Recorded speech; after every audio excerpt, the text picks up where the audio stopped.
Bonjour à tous, mesdames et messieurs, et bienvenue sur RTI 1 si vous nous rejoignez.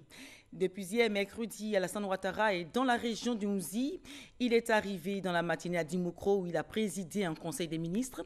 Le président de la République entame ce jeudi la première étape de sa tournée à travers la région. Il se rendra à Kwasi-Kwasi-Kro, l'un des 3 départements que compte la région du Mouzi.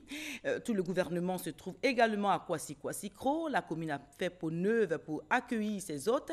La RTI s'est également déployée sur le terrain pour vous faire vivre cet événement, une première dans l'histoire de Kwasi-Kwasi-Kro, et nous sommes en liaison avec Alvorassa qui assure le relais dans la commune.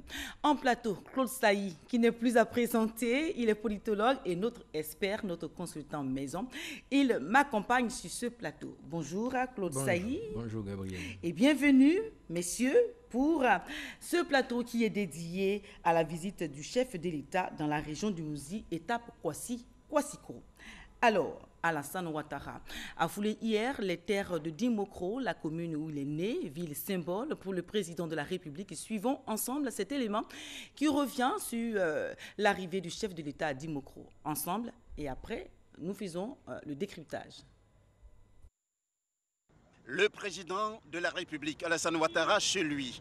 Il est 9h25 exactement ce mercredi quand l'hélicoptère le transportant d'Abidjan se pose sur le sol de Dimokro, sa terre natale.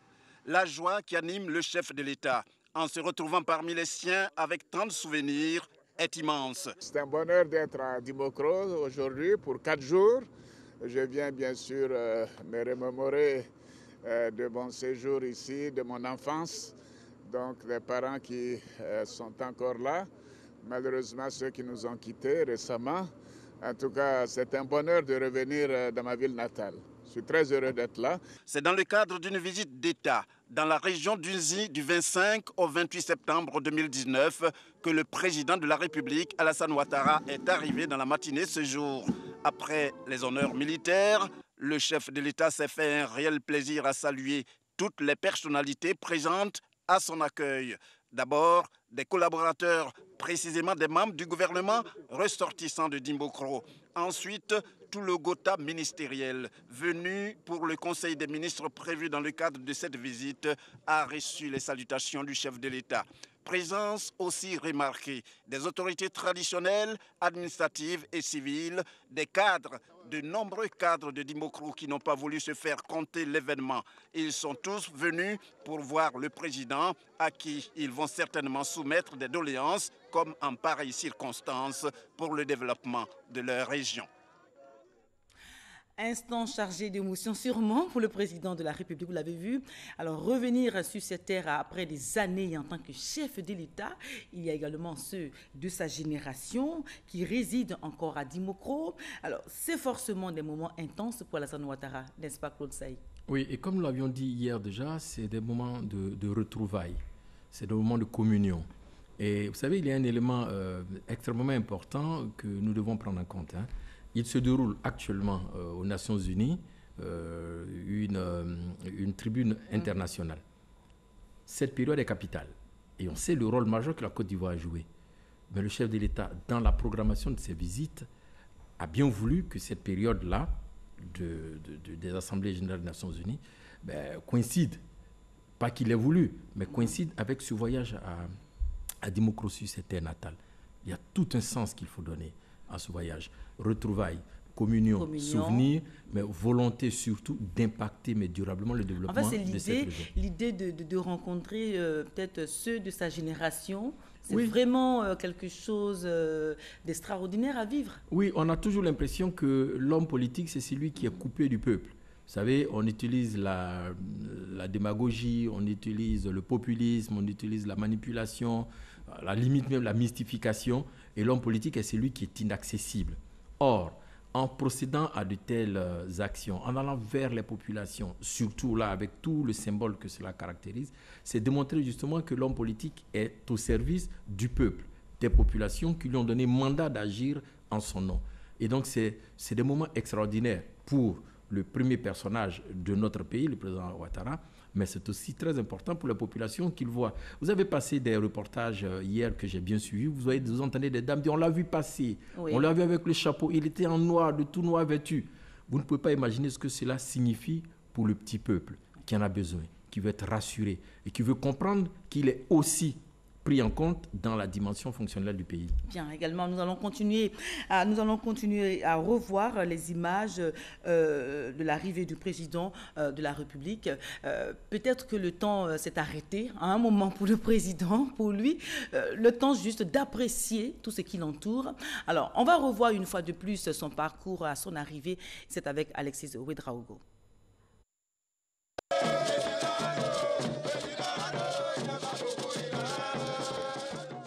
Il est 9h ce mercredi à Dimbokro.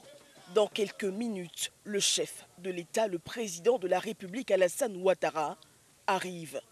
Venus nombreux, chefs, cadres et fils de la région sont impatients. Il vient sur sa terre natale, c'est retour au pays natal, c'est le fils du pays. Alors il revient sur ses pas d'enfance, de l'insouciance, sans savoir qu'il devait être celui qui dirigerait la Côte d'Ivoire. Vous voyez, mobilisé comme un seul homme, nous sommes là pour l'accueil parce que cette communion est attendue depuis longtemps et aujourd'hui c'est un grand jour pour la région d'Unzi. Sentiment de fierté de savoir que le plus illustre des fils de Dimbokro va nous rendre visite et puis de savoir qu'il va communier avec nous. C'est une réalité. Vous voyez l'hélico qui est en train de descendre.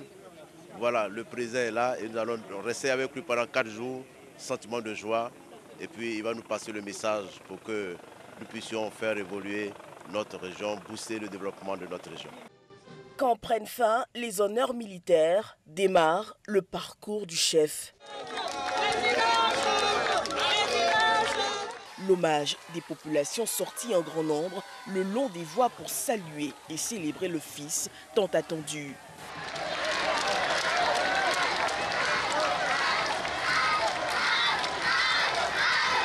De l'Arc de Triomphe au quartier résidentiel, le fils d'Nzi aura replongé dans la chaleur des siens. Oui, il est retourné sur ses terres. Donc le parcours du président est donc retracé, c'est un fait, et tout est à l'honneur du président de la République. Mais il faut penser développement pour sa ville natale. Alors Claude Sailly, quelle est donc la particularité de Dimbokro en termes d'économie, de culture? On peut revenir là-dessus. Alors, on sait très bien que l'économie de notre pays a reposé sur les deux mamelles, le café et le cacao. Et la boucle du cacao, c'était bien sûr toute cette zone de Dimbokro, Bokanda, et on remontait, vous voyez, ça formait cette boucle. Mais avec le vieillissement du verger, avec la sécheresse, cette boucle-là s'est déplacée vers l'ouest montagneux, l'ouest de la Côte d'Ivoire. Si bien qu'il y a eu donc cet exode massif de nos parents de cette zone-là, de tout le Nzikomwe, comme on disait avant, qui se retrouvent dans les plantations de l'ouest, parce que le verger a vieilli. La sécheresse est passée par là. Si bien que Dimbokro a perdu de son lustre d'antan. Oui, alors, tous ceux qui ont été... Vous savez, c'est avec émotion que j'en parle. On a des amis qui étaient d'Aboville, mais qui ont vécu toute leur vie à Dimbokro. Mais quand ils vous parlent de Dimbokro, regardez, si des fonctionnaires nous écoutent aujourd'hui, qui sont à la retraite, mais c'est avec émotion qu'ils reverront ces images. Parce que Dimbokro, n'oubliez pas, c'était la capitale du commandant de cercle de toute la région. C'était ça à Dimbokro, à l'avant-garde de toute une région. Et le commandant de cercle y a résidé. Et on a aussi dit hier, et on le répète encore, Dimbokro, la prospérité et la richesse, c'est le brassage culturel. Toutes ces ethnies, toutes ces langues, tous ces peuples se retrouvaient à Dimbokro, c'était une vraie capitale. Est-ce qu'il n'y a pas une autre raison qui pourrait expliquer l'évolution de la zone cacaoyère de la Côte d'Ivoire? Parce que quand même, comme vous l'avez dit, ça a apporté de la richesse à la région et tout cela. Oui. Mais aujourd'hui, comment on peut expliquer ce changement? Pourtant, le pays est toujours premier producteur mondial de cacao. Oui, mais n'oubliez pas que nous sommes passés par des époques. Attention, un pays n'est pas statique, il est dynamique. Et nous sommes passés par des époques. Il y a eu ces grandes périodes de conjoncture, il y a eu ces grandes périodes de crise, il y a eu ces grandes périodes de conflit, il y a eu ces grandes périodes de guerre. La Côte d'Ivoire a connu pratiquement toutes les étapes de la métamorphose d'un État. Donc il est évident que certaines régions aient subi le coup de ces contretemps-là que la vie impose très souvent aux nations. Et aujourd'hui, il est question justement de redynamiser, de redonner un coup d'accélérateur pour que chacune de ces régions-là tire progressivement un peu un peu du progrès, de la prospérité que chaque peuple, chaque ethnie, chaque région doit pouvoir profiter pour connaître l'émergence vers laquelle nous devons indubitablement arriver. Alors, il est clair que, au regard de tout ce que vous dites, les populations de Dimokro vivent le retour du président de la République sur sa terre natale avec beaucoup d'optimisme, parce qu'il faut que Dimokro et la région du Mouzi reprennent vie. Oui. Alors, et pour ses habitants, c'est vraiment ce rêve-là qui devient aujourd'hui une réalité. Alors, nous allons regarder un élément réalisé par Éric Goré. Oui, le rêve est devenu une réalité pour ces populations de la région d'Unzi-Komwe. Le président de la République est sur sa terre natale. La visite est historique, d'où cette chanson pour accueillir le plus digne fils de cette région. Président Lassagné,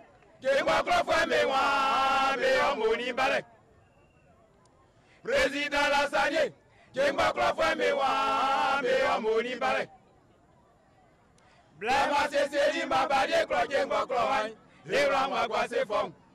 nous attendons ça depuis longtemps et que quand on sait que nous avons notre grand frère, notre papa qui est le président de la République et qui voulait rendre visite à ses parents aujourd'hui, c'est un grand joie.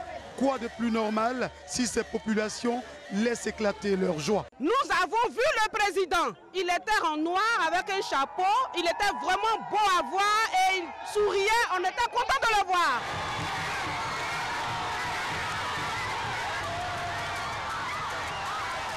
Une longue file d'attente est placée devant la préfecture de Dimokro, où doit se tenir le Conseil des ministres. Rien que pour voir l'illustre hôte. Le président est de Dimokro. Après avoir visité toutes les régions de Côte d'Ivoire, il a décidé de venir chez lui. Et cette attente qui a été longue montre que véritablement le président tient à ses parents. Depuis 2 ans, on nous a dit qu'il venait. On l'attend, on ne le voit pas. Maintenant qu'il est arrivé, nous sommes tous contents. Les 25, 26, 27 et 28 septembre, le président de la République sera en communion totale avec les populations d'Unzi-Komwe, s'imprégner de leur réalité et partager leur quotidien. Si vous nous rejoignez sur RTI 1, nous sommes en direct pour suivre l'arrivée du président de la République à Kwasi-Kwasi-Kro et le meeting qu'il va animer par la suite. Ces événements se situent dans le cadre de la visite d'État qu'il a entamée hier mercredi dans la région du Mouzi. Alvor Assa s'est installé à Kwasi-Kwasi-Kro. Il suit cette actualité pour RTI 1. Alors, les attentes des populations sont grandes, sont immenses, on peut le dire? Alors, déjà, il y a des acquis, hein. Selon les informations reçues, il y a pratiquement 120 villages qui ont bénéficié donc de l'électrification. Il y a eu une mise sous tension de tout un quartier à Ouyansou, donc hier. Et puis, n'oubliez pas, pour ceux qui connaissent la zone, il est impossible, et hier on l'a dit, de circuler. Impossible de quitter Dimokro pour Bonkada. Et aujourd'hui, nous serons à Kwasi-Kwasi-Kro. Ceux qui le savent bien, il est impraticable. Les voies sont impraticables. Vous quittez Kwasi-Kwasi, vous quittez Dimokro pour Kwasi-Kwasi-Kro en allant vers Boaké, difficile. Pas de voie d'accès. Vous quittez Didiévi pour aller à Kwasi-Kwasi-Kro, c'est impossible. De Kwasi-Kwasi-Kro en Bayakro, vous savez, ce sont des zones carrément enclavées.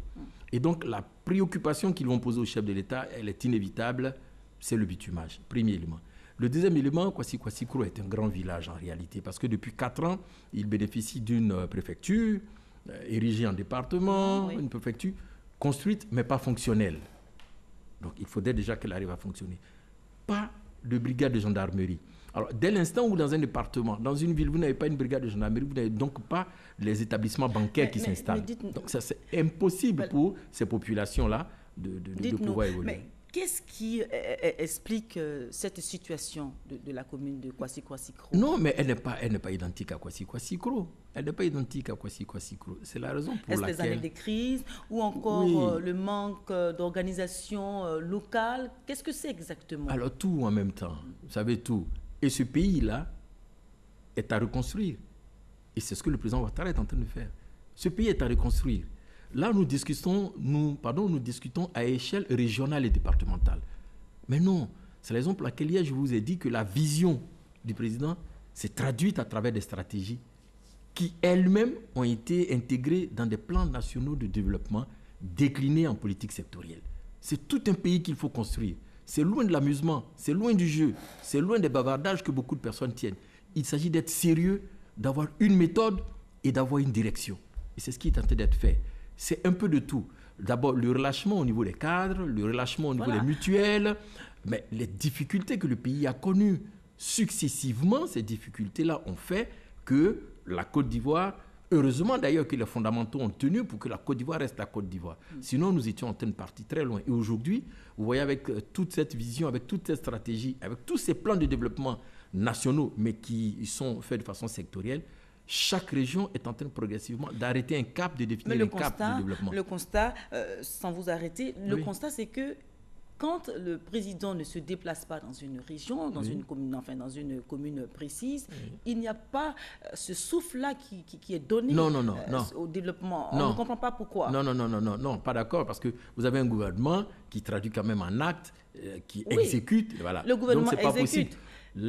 Les visites du chef de l'État, ces visites d'État-là, donnent un coup de fouet, en réalité, à toutes les programmations qui sont faites. Vous comprenez? Mais quand un plan national est fait pour la lutte contre la pauvreté, mais ce n'est pas un plan qui est circonscrit à Abidjan. C'est sur toute l'étendue du territoire national. Lorsque le président décide que l'année 2019 doit être l'année du social, il s'agit du social pour tous les Ivoiriens, pas pour une frange d'Ivoiriens. Mais ces visites-là donnent un coup d'accélérateur. Parce que n'oubliez pas, on a beau dire... La question est précise, la question est pertinente. Hein. Oui. Le chef de l'État, c'est vrai, quand il arrive, il impulse un nouveau développement. Ce sont les actes d'accélérateur de développement dans ces régions-là et tout cela. Mais au-delà de ça, hier, on a discuté, mais la question est vraiment persistante. C'est la pérennisation de ces actes de développement-là. C'est des acquis pour les populations. En ce moment-là, est-ce que ce n'est pas le développement local? Est-ce que ce ne sont pas les cadres, les élus qui doivent prendre le relais? Oui, alors, je vous ai parfaitement compris. Alors là où vous reposez donc la question de la politique de décentralisation. Voilà. Donc le développement local, c'est bien ce que vous posez comme préoccupation. Mais il y a des mécanismes et des institutions qui ont été mis sur pied. Un conseil régional qui lui-même coiffe des conseils municipaux. Vous comprenez? Qui eux-mêmes sont au-dessus de toutes les structures sous-préfectorales. Mais donc, les cadres doivent faire en sorte qu'ils ne trahissent pas les promesses et les attentes des parents. Premièrement, les cadres. Donc, il est bien beau d'avoir des contradictions internes, il est bien beau de vouloir être député, d'être sénateur, d'être maire, mais si vous n'avez pas un idéal, l'idéal de mettre tout ce que vous avez de bien au service du grand nombre, attention, vous aurez échoué. Un idéal de développement de sa région. Un idéal de développement de sa région, vous aurez échoué. Premier élément. Le deuxième élément, si le conseil régional qui, dans la politique de décentralisation, attention, décentralisation, déconcentration, les deux éléments sont appliqués. Oui, ils sont appliqués. Si vous n'avez pas cette vision de comprendre que vous devez aller chercher là où il se doit les éléments suffisants pour vous mettre au service de votre région et que votre nomination, votre élection est en réalité je sais pas comment dire, un faire-valoir, mais vous ferez échouer l'action gouvernementale. Donc c'est l'action et c'est l'apport de tout le monde. Mais quand on a fini de dire cela en incriminant, en pointant du doigt les leaders politiques, mais il y a les populations elles-mêmes qui doivent comprendre qu'elles n'ont pas que des devoirs. Non, qui n'ont pas seulement que des droits. Elles ont des devoirs. Voilà. Mais si cela n'est pas compris, c'est la raison pour laquelle le président a deux notions. Vous savez, l'ivoirien nouveau dont on parle. J'allais en parler. L'ivoirien nouveau dont parle le président de la République dans sa vision, c'est le pendant social et citoyen de la dimension de l'émergence, qui est le volet économique. Si on ne prend pas conscience qu'on est responsable nous-mêmes de notre propre existence et de notre développement, mais bien sûr, toutes les politiques que vous arrêterez sur le plan local ou régional, mais ne marcheront pas. C'est en cela que le concept de l'Ivoirien nouveau prend tout son sens. Mais bien sûr. Mais cela, est-ce qu'il ne revient pas au député, par exemple, qui est l'élu de la circonscription? Non, à tout le monde. Bon, à tout le monde. Je le cite. Oui, à nous, oui, c'est ce que nous faisons. C'est ce que nous faisons. Oui, c'est ce que nous faisons. Et vous savez, mais le contact direct avec la population est très important pour sensibiliser, pour informer, pour leur montrer les bienfaits de pouvoir s'approprier le développement local. Et c'est donc un combat que nous devons tous mener à dimension nationale. Je vous ai pris ici un exemple il y a des années et je vais le reprendre pour que vous compreniez vous-même le rôle que vous avez à jouer dans l'esprit de l'Ivoirien nouveau. Vous êtes à la télévision ivoirienne. Alors si je vous parle de Serge Pako Mahaulou, vous le reconnaissez? Oui. Vous voyez, il y a des jeunes qui ne le connaissent pas. Et pourtant, vous devez faire en sorte que toute cette génération qui arrive sache qu'il y a eu des dinosaures, il y a eu des modèles qui sont passés avant. La Côte d'Ivoire doit avoir des repères et ces repères et ces références sont contenues dans l'idée de l'Ivoirien nouveau. Nous devons faire la promotion de ceux qui ont été des valeurs, qui ont été des modèles, comprenez, qui ont été des repères. Et à partir de cela, le citoyen lambda doit comprendre qu'il a aussi des devoirs. Et son devoir, c'est d'être un bon Ivoirien. Le bon Ivoirien, c'est celui qui pense développement local, mais qui pense à l'avenir de toute la Côte d'Ivoire. Ce n'est pas celui qui pense qu'on doit toujours tout lui donner et passer tout le temps à grogner, à ruminer. Non, c'est fini. Il faut qu'on se batte. Qui voit ses veines, voit ses peines. Nous devons travailler. Merci beaucoup. Alors, mesdames et messieurs, si vous nous rejoignez, vous êtes sur RTI 1, c'est en direct pour suivre l'arrivée du président de la République à Kwasi-Kwasi-Kro et le meeting qu'il va animé par la suite. Alors, mesdames et messieurs, alors, les femmes, la mobilisation, les jeunes, les hommes, à Kwasi-Kwasi-Kro et à son comble, nous allons vraiment suivre cet élément qui a été réalisé pour nous faire voir ce qui se passe réellement, l'ambiance qui prévaut à Kwasi-Kwasi-Kro. Se mobiliser comme jamais elles ne l'ont fait à Dimokro. Les femmes de la région d'Unzi, issues de toutes les catégories socio-professionnelles et de toutes conditions, prennent l'engagement de montrer à la nation qu'elles sont redevables au président de la République et à la première dame, Dominique Ouattara, pour toutes les actions menées en leur faveur, notamment pour leur autonomisation et toutes ces mesures légales et administratives grâce auxquelles les femmes ne constituent plus une frange à part dans la société des hommes. Comme indicateur de leur capacité à se mobiliser, la rencontre à l'amphithéâtre de l'Institut Fama Dimokro, à l'appel de la ministre Bakayoko Ramata et du député Séraphin Yao en charge de la mobilisation des populations dans le cadre de la visite d'État du président Alassane Ouattara dans la région d'Unzi.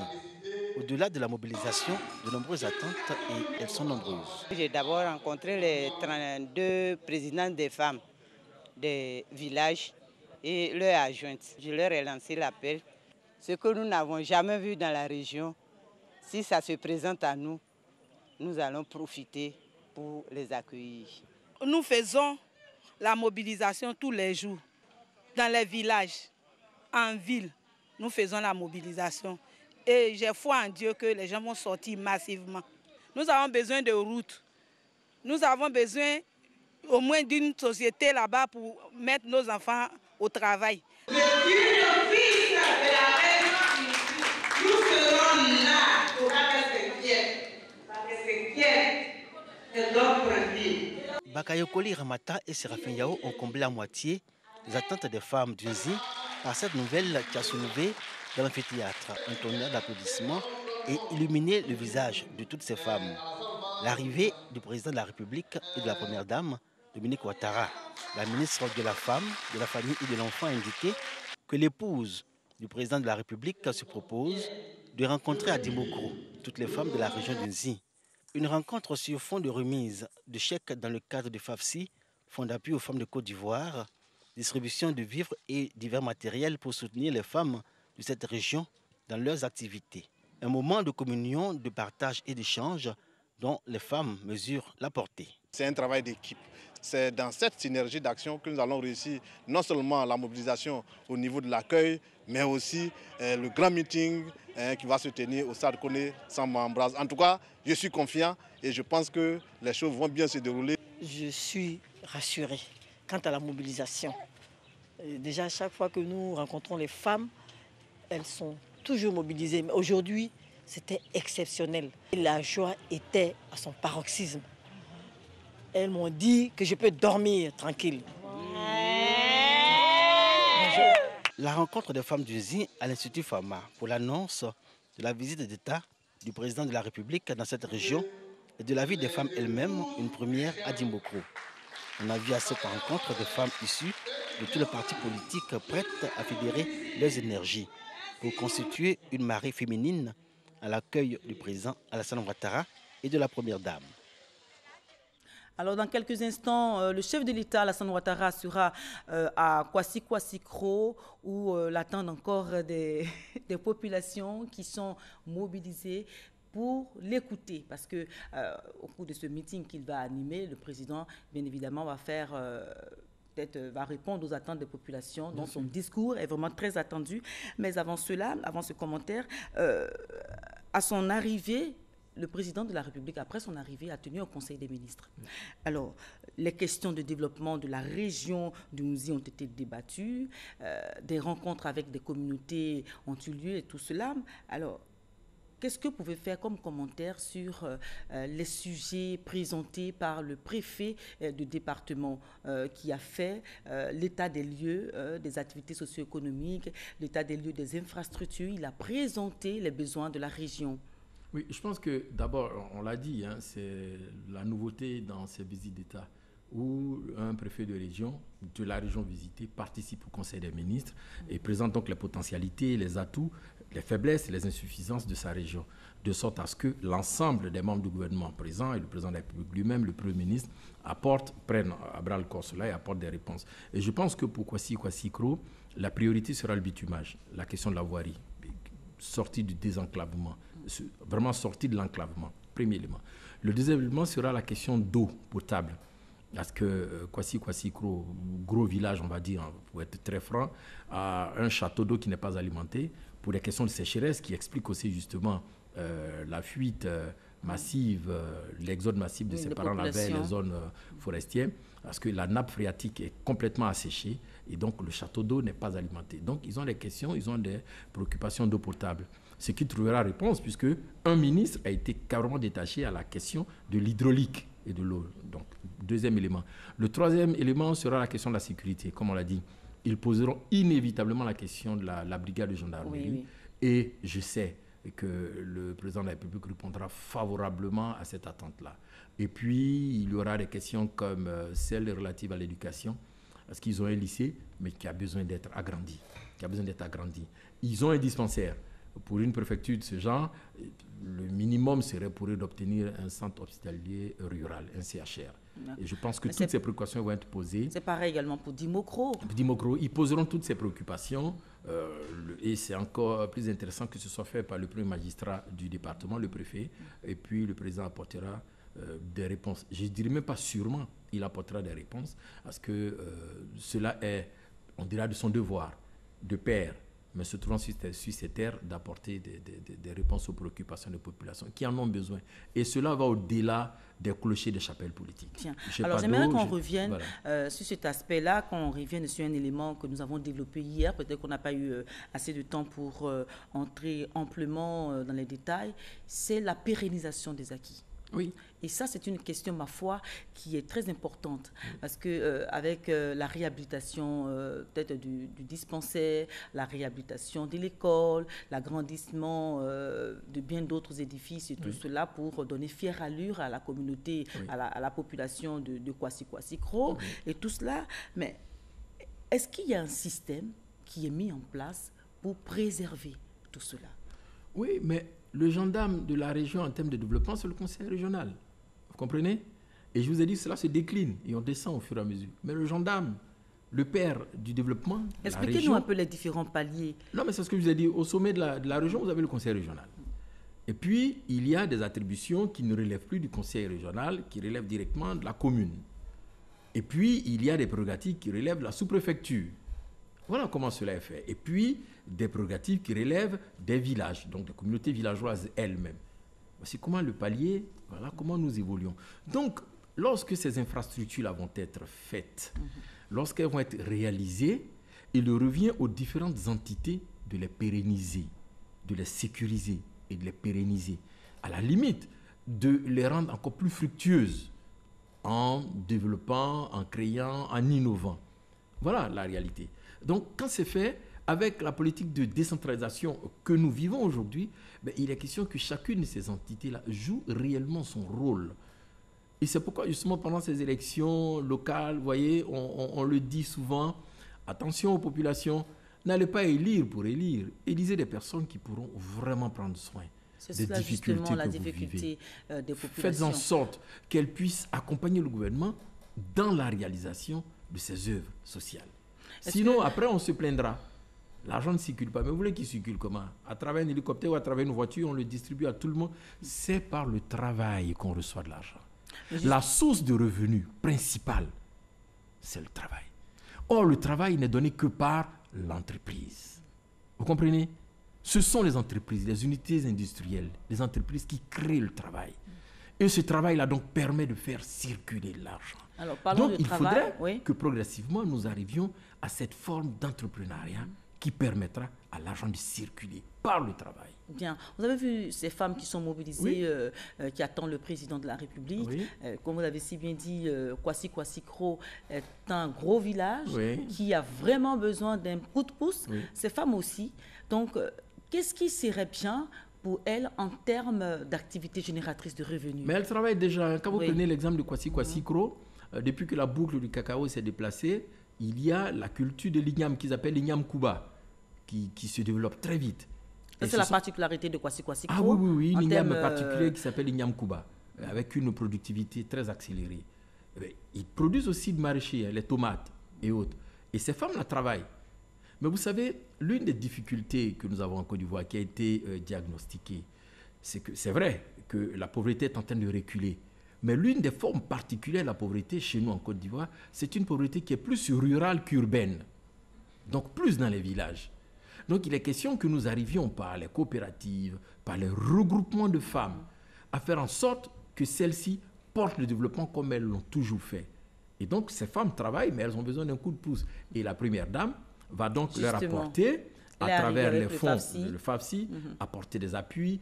Ce sont des appuis qui leur permettent d'initier telle ou telle activité novatrice et qui leur permettent de se prendre en charge elles-mêmes. Or, nous savons très bien que dans nos sociétés, lorsque ces femmes-là sont indépendantes, c'est tout le village qui est indépendant. Parce qu'en réalité, l'homme qui travaille et qui sont vit... les piliers, oui, qui sont les piliers, vous êtes les piliers de la communauté. On vous le conçoit. Et c'est la raison pour laquelle il y a un intérêt tout particulier qui est accordé à ces femmes. Vous allez voir que le président de la République fera donc les grosses œuvres et puis l'épouse, la première dame, va donc se consacrer exclusivement à cette frange de la population qui en réalité tient l'économie du village. Bien, donc laissez-moi juste le temps avant de continuer nos commentaires. Vous suivez la visite du président de la République dans le Hounzi. Le président va arriver d'un moment à l'autre à Kwasi-Kwasi-Kro pour participer à un meeting, le premier de cette visite. Alors, son discours est donc très attendu, Claude Sailly, par les populations. Ce discours-là, on imagine aisément le contexte dans lequel il sera fait. Alors, est-ce qu'on peut déjà faire des supputations, juste le temps de voir, avec hier les décisions issues du Conseil des ministres et tout cela? Moi, je reste persuadé que les axes principaux que le président de la République va amorcer seront le bitumage. C'est clair qu'il va répondre aux attentes des populations. Les sortir le désenclavement de la zone. Il va vraiment faire en sorte que ce peuple-là soit désenclavé. Ça, j'en suis persuadé. Le deuxième élément, c'est que si vous procédez donc au désenclavement, il y a donc fluidité des mouvements. Qui dit fluidité des mouvements, dit donc question de sécurisation. Il est évident qu'il posera, et j'en suis plus que persuadé, la question de la création, de l'ouverture d'une brigade de gendarmerie à Kwasi-Kwasi-Kro, qui en a besoin. Et puis après, les autres éléments suivront, ce qui est tout à fait normal. Je vous dis qu'il y a un ministre en charge de l'hydraulique villageoise, donc toutes les questions d'eau vont être résolues. Mais je reste persuadé qu'il ne pourra pas être insensible aux difficultés que vivent les populations de Kwasi-Kwasi-Kro. Et ça, brigade de gendarmerie, bitumage. Mais les femmes seront déjà gâtées, entre guillemets, avec l'épouse, lorsqu'elle va donc leur attribuer ces fonds qui leur permettront de pouvoir créer des activités génératrices de revenus, comme on dit, et puis porter l'économie villageoise, l'économie communale. Alors, c'est bien que nous l'avons abordé dans nos échanges.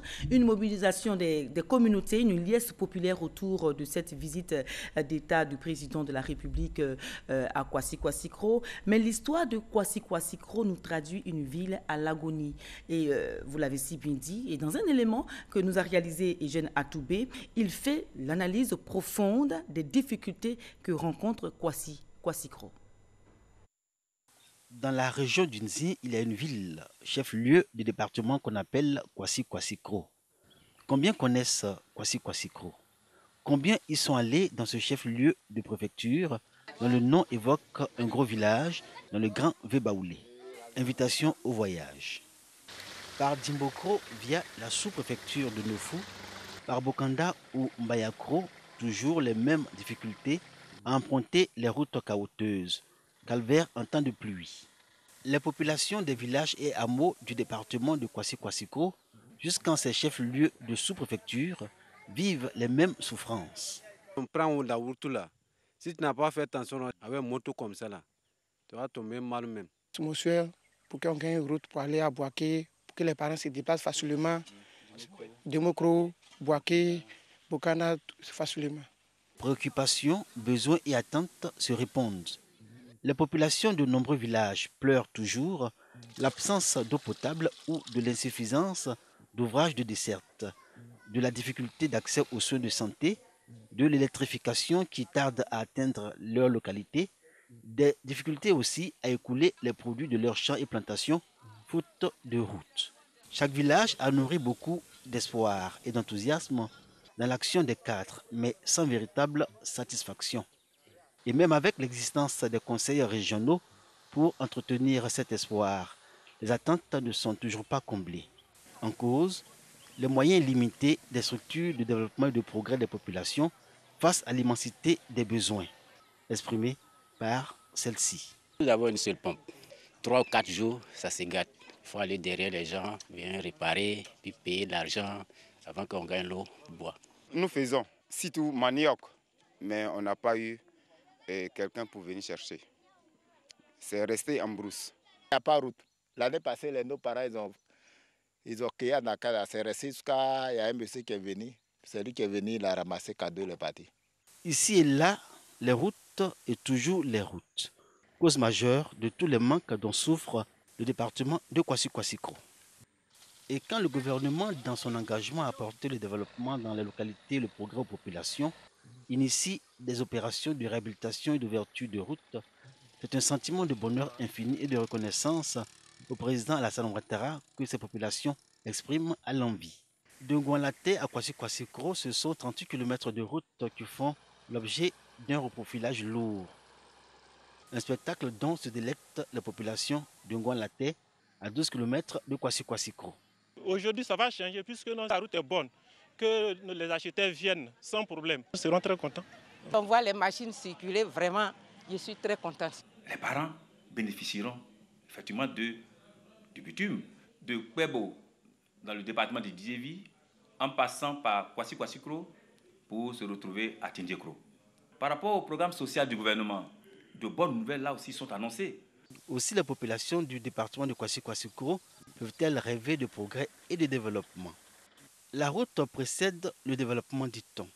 Quelle meilleure illustration que cette localité.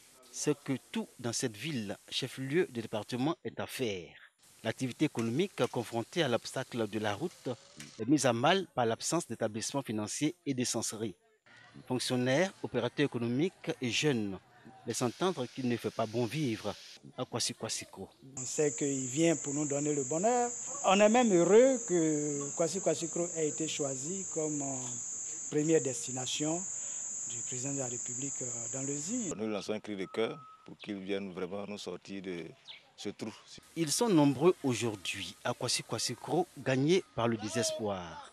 Ils sont aussi nombreux encore, nourris d'espérance et convaincus de voir le département sortir de son enclavement et de sa léthargie, grâce au programme social du gouvernement. Et cette espérance, disent-ils, se nomme Alassane Ouattara. De retour en plateau, effectivement, la commune de Kwasi Kwasikro attend avec beaucoup d'optimisme l'arrivée du président.